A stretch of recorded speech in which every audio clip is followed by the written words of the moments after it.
Anger in Russia after prisoners called up to war released back into society. Here's a summary of the article. Anger has erupted in Russia as prisoners who were recruited by the Wagner Group 6 months ago to fight in Ukraine are set to be released back into society. It comes after Yevgeny Prigozhin, an ally of Russian President Vladimir Putin, and founder of the mercenary Wagner Group, announced on Thursday that the first batch of prisoners who participated in the war in Ukraine completed their 6-month contracts and have received a pardon. The paramilitary group is heavily involved in the fighting in Ukraine and assisted the Russian military in the annexation of Crimea in 2014.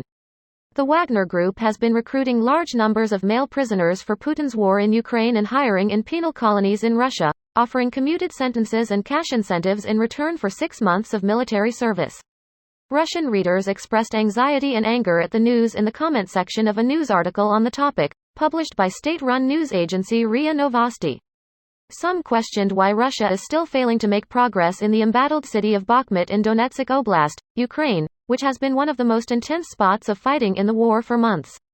In November, a Russian mob boss warned civilians of a change of power in the country, saying that convicts recruited by the Wagner Group for the war in Ukraine will eventually wreak havoc in society. This post received a score of 46,000, with an upvote ratio of 93%. Here are the top comments in response to this article. I'm wondering if this is just a propaganda stunt by the Kremlin to recruit more prisoners, by trying to show they're keeping their word. I suspect that not all prisoners who joined the army will be treated this well, and many won't even survive the war to enjoy any freedom. Most are getting recruited into Wagner, which has spent a lot of the recent months fighting in WW1-style conditions in Bakhmut and taking heavy casualties, so you're probably right in that the survival chances of these prisoners is very low. Especially if the rumors of the Wagner forces using the prisoners as glorified meat shields are anything to go by. You could be right. The BBC had this quote, "Wagner soldiers openly advance under fire towards us even if they're littering the land with their bodies, even if out of 60 people in their platoon only 20 are left. It's very difficult to hold against such an invasion. We weren't prepared for that, and we're learning now," Commander Scala says.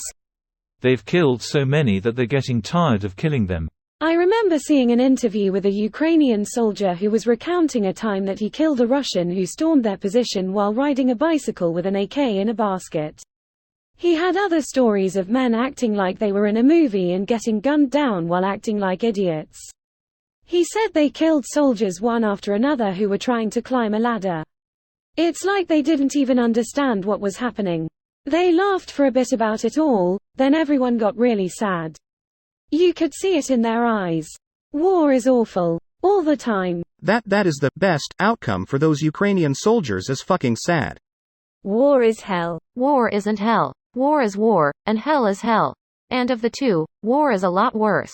Abraham Lincoln, Paris, 1867. Shit don't always be like it is, but sometime it do.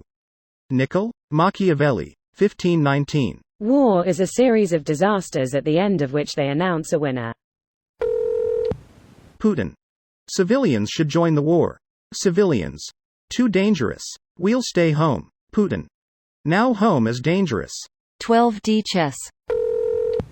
Greater than, they completed their contract. They worked with honor, with dignity, Prigozhin told reporters, adding that 24 prisoners are among the first group to be pardoned. The article doesn't identify any specific prisoners by name. Are they just pardoning their dead bodies to be buried in civilian cemeteries?